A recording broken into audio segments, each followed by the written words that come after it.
আপনি আমাকে কোলে উঠিয়ে নিচ্ছেন কেন? বাসরাতে বউকে কোলে উঠিয়ে নেই কেন তুমি জানো না?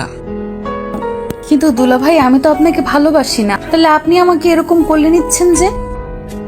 তুমি আমাকে ভালো নাই বাসতে পারো, কিন্তু আমার তো তোমার ভালোবাসাটা চাই। আর তুমি বুঝতে পারো না কার জন্য আমি এত কিছু করলাম। কেন আপনি এরকম করলেন? আর হুটহাট করে আপনি আমাকেই বা বিয়ে করলেন কেন? তোমাকে কাছে পাওয়ার জন্য, আদর করার জন্য। আর এখন ভয় নেই। কিন্তু দুলাভাই, আমি আপনাকে তো বিয়ে করতে চাইছিলাম না। আপনি আব্বু আম্মুর থেকে জোর করে আমাকে কেন নিয়ে আসলেন? আপনি কেন বুঝতে পারেন না আমার বিয়ের বয়স হয়নি? আমি 2 দিন আগেও আপনাকে দুলাভাই বলে ডেকেছিলাম, তাহলে সেই মুখে আবার বর বলে কি করে ডাকবো? আপনি কেন আমাকে বিয়ে করলেন বলেন তো? আপনি জানতেন না আমি একটা পিচ্চি মেয়ে, তাহলে আমাকে কেন বিয়ে করলেন? দুলাভাই দেখেছো, এখন বিয়ে করে নিয়েছো, বর হয়ে গেছি। আর হবু দুলাভাই ছিলাম তাই বলে যে দুলাভাই হয়ে গেছি তেমন তো নয়। আর তোমার বিয়ের বয়স হয়নি কে বলেছে? তোমার 17 বছর 5 মাস যে কোনো সময় বিয়ের বয়স হয়ে যাবে। এখন আমাকে বর বলে ডাকতে হবে না, আপনি করেই বলো। পরে তুমি নেমে এসো আর পিচ্চি মেয়ে বলতেছো, তুমি সবই বোঝো। আমি সেটা খুব ভালো করেই জানি। তুমি সেদিন তোমার বান্ধবীর সাথে কথা বলতেছিলে না আমার বডিটা জোস, এরকম একটা পুরুষ পেলে তুমি প্রেম করতে। সেই থেকে কি বলছেন আপনি এসব? আমি এমনটা বলিনি, প্লিজ বিশ্বাস করেন। আমি এরকম কিছু বলতে চাইনি, কিন্তু আমার বান্ধবীরা হুটহাট করে ওরকম কিছু জিজ্ঞেস করলো, কেমন ছেলে পছন্দ, তাই বলেছিলাম। কিন্তু আপনি আমাকে এরকম জোরপূর্বক এখানে নিয়ে আসলেন কেন? প্লিজ আমাকে ছেড়ে দিন, আমি বাসায় চলে যাব। পিচ্চি বউ, তুমি না এখন আমার ভালোবাসাটা বুঝতে পারবে না, কিন্তু আমি যখন বারবার তোমাকে ভালোবেসে নিজের ভালোবাসায় জড়িয়ে নিব, আমার বুকে জড়িয়ে রাখবো, তখন তুমি বুঝতে পারবে আমি তোমাকে কত বেশি ভালোবাসি। তুমি জানো, আমি এজন্যই তোমার আপুকে বিয়ে করিনি। তোমার আপু অন্য একটা ছেলের সাথে রিলেশনে ছিল। আর যেদিন তোমাকে প্রথম দেখতে গিয়েছিলাম, তোমাকে দেখে আমার পছন্দ হয়েছিল, কিন্তু আব্বু আম্মু এরকম একটা কাজ করবে আমি জানতাম না। আমি কিছু বলে ওঠার আগেই ওরা বলল ওরা তোমার বোনকে পছন্দ করে।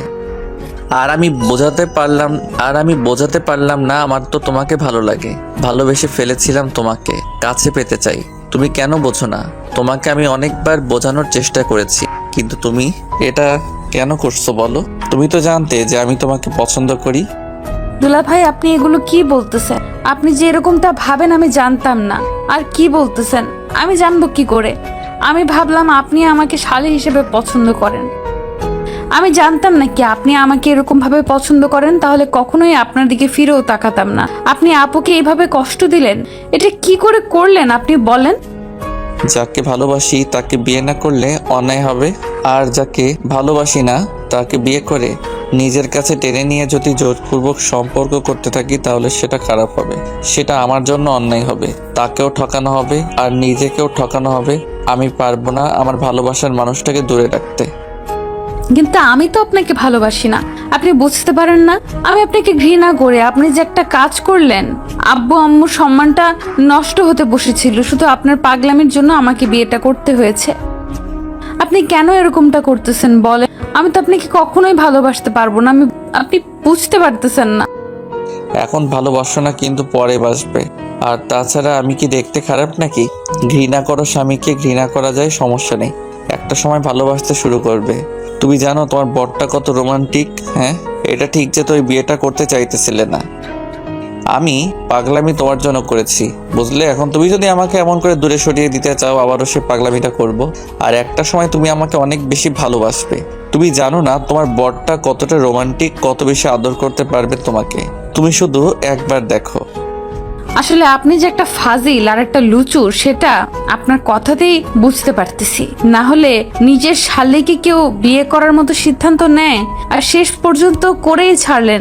আপনাকে আমি বোঝাতেই পারলাম না আমি আপনাকে ভালোবাসি না, পছন্দ করি না, তারপরও আপনি এরকম একটা কাজ করলেন কেন? এটা খুব বেশি প্রয়োজন ছিল কি এটা করার? তাহলে কেন করলেন? আমি তো আব্বু আম্মুকে বোঝাতে পারছিলাম না যে আমি বিয়েটা করতে চাইনি, কিন্তু আপুকে আপনি বললেন যে তার বয়ফ্রেন্ড তার জন্য পাগলামি করতেছে, বিয়ের আসরেই তার সাথে বিয়ে দিলেন আর আমাকে বিয়ে করে নিলেন। এটা কেমন বিচার বলেন? বললাম না, যাকে ভালোবাসি তাকে বিয়ে না করলে অন্যায় করা হবে। আর তুমি পারতে যদি আমাকে ভালোবাসতে, তাহলে তোমার আপুর সাথে আমাকে বিয়ে দিতে। আমি আপনার মতো কখনোই ভাবি না। আমি শত কষ্ট হলেও আপনাকে অন্য কারো হাতে তুলে দিতাম, আর সেটা যদি আপু হতো তাহলে আমি চোখ বুজে সেটা করে নিতাম। আপনি নিজের অবস্থানের কথা ভেবে এরকমটা পাগলামি করতেছেন, কিন্তু আপনি আমার কথাটা বোঝার চেষ্টাই করতেছেন না। আচ্ছা একটা কথা বলো, তুমি যদি আমাকে ভালোবাসতে তাহলে তোমার আপুর হাতে আমাকে তুলে দিতে পারতে, ভালো থাকতে কষ্ট হতো না তোমার। হ্যাঁ হতো, কিন্তু তাই বললে আমি আপনাকে কখনোই বিয়ে করতাম না। আমার আপুকে কষ্ট দিয়ে আমি এমনটা করতাম না। আর আমি তো আপনাকে ভালোবাসি না। আপনার পাগলামির কারণে আব্বু আম্মুর কথাতে বিয়েটা করেছি। আর আপনি এতটা স্বাভাবিক আছেন কি করে? এরকম একটা কাজ করার পরেও আপনি হুটহাট করে বাসর ঘরে এসেই আমাকে কোলে উঠিয়ে নিলেন। আপনার কাণ্ড দেখে আমি অবাক হয়ে যাচ্ছি। আসলে আপনি একটা বাজে লোক, না হলে এমনটা কখনোই করতে পারতেন না। তোমাকে ভালোবাসি তো কাছে পেতে চেয়েছি, এজন্য আমার দোষ হয়ে গেছে। আচ্ছা ভালোবাসাটা কি অন্যায় বলো? খুব বেশি অন্যায় করে ফেলেছি তোমাকে কাছে পেতে চেয়ে? আচ্ছা তুমি যদি না বলো আমি তোমাকে আদর করব না, কখনো তোমার কাছে আসবো না, কিন্তু আজকে রাতে তোমার কাছে থাকতে দাও, আমি সারা জীবন স্মৃতি করে রেখে দিব। তুলি কোনো কথা বলতেছে না। ঈশান আলতো করে ওর কপালে একটা ঠোঁট স্পর্শ দিল, বন্ধ করে নিল, আর কেমন যেন নিজের শাড়িটা দুহাতে ধরলো। তখন এর কাছে মুখ নিয়ে গিয়ে বলল, ভয় নেই, যে মানুষটাকে এত বেশি ঘৃণা করে সে তোমাকে স্পর্শ করবে না, আদর করবে না, এমনভাবে স্পর্শ দিবে না যার জন্য ঘৃণা করো সারা জীবন। আমি আজকে বুঝতে পেরেছি ভালোবাসাটা না সবার জন্য নয়। ওই জন্য একটা মেয়েকে পছন্দ করতাম, আর সেই মেয়েটা এত বেশি কষ্ট দিয়েছিলাম যেটা আমি ভাবতে পারিনি। আসলে ভালোবাসতাম কিনা জানি না, কিন্তু জীবনের প্রথমবার কারো মায়ায় পড়েছিলাম, তাই হয়তো এত বেশি কষ্ট হয়েছিল। আর দ্বিতীয়বার তোমার মায়াতে পড়লাম। আমার লাইফে এমন কিছু নেই, আমি যেটা তোমার থেকে লুকিয়েছি তোমার আপু যতটুকু জানে তুমিও ততটুকু জানো। আর একটা কথা কি জানো তো, আজকে তুমি যে কথাগুলো আমাকে বললে, তোমার দেয়া কষ্টটা না আমার সারা জীবন মনে থাকবে।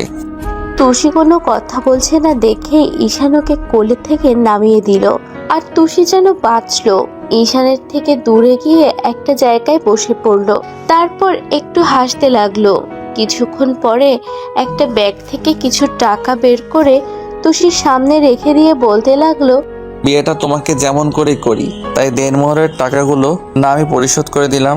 আর আজকের পর জানি না তুমি আমাকে দেখতে পাবে কিনা, তবে একটা কথা কি জানো তো, খুব বেশি ভালোবেসেছিলাম। তুমি একটাবার ভেবে দেখলে না যে একটা মানুষ কতটা বেশি ভালোবাসলে যে এরকম একটা পাগলামি করে? তুমি প্লিজ আমাকে ভুল বোঝো না, তুমি বাসায় চলে যেও কালকে। আর আমি জানি না তোমার কাছে কখনো ক্ষমা পাবো কিনা, কিন্তু একটা কথা কি জানো, তোমার আপুর বিয়েটা যা ছেলেটার সাথে হয়েছে না, অনেক হ্যাপি থাকবে, কারণ ওরা দুজন দুজনকে ভালোবাসে। আর তুমি হয়তো জানো না তোমার আপু প্রেগনেন্ট ছিল, ওই ছেলেটার সাথে তোমার আপুর সবই হয়েছিল, কিন্তু ছেলেটা তোমার আপুকে বিয়ে করতে চাইতেছিল না বলে আমি জোর করে ওদের বিয়েটা দিয়েছি। ভয় ভীতি দেখিয়ে আর বিয়ের আগে তোমার আপু যে এরকম একটা কাজ করে তাকে আমি কি করে বউ হিসেবে মেনে নেই বলো? আমি বলতে চাইছিলাম না কথাগুলো, কিন্তু তুমি আমাকে বলতে বাধ্য করেছো। আচ্ছা তুমি শুয়ে পড়ো, আমি অন্য রুমে চলে যাচ্ছি, কেমন? ঈশান গাড়ির চাবিটা আর সিগারেটের প্যাকেটটা নিয়ে বাসা থেকে বেরিয়ে গেল। তুষি বেডে বসে কিছু একটা ভাবতে লাগলো। ও ভাবতে পারছে না যে ওর আপু এরকম একটা কাজ করেছিল বিয়ের আগে, যার জন্য ঈশান ওকে বিয়ে করেনি।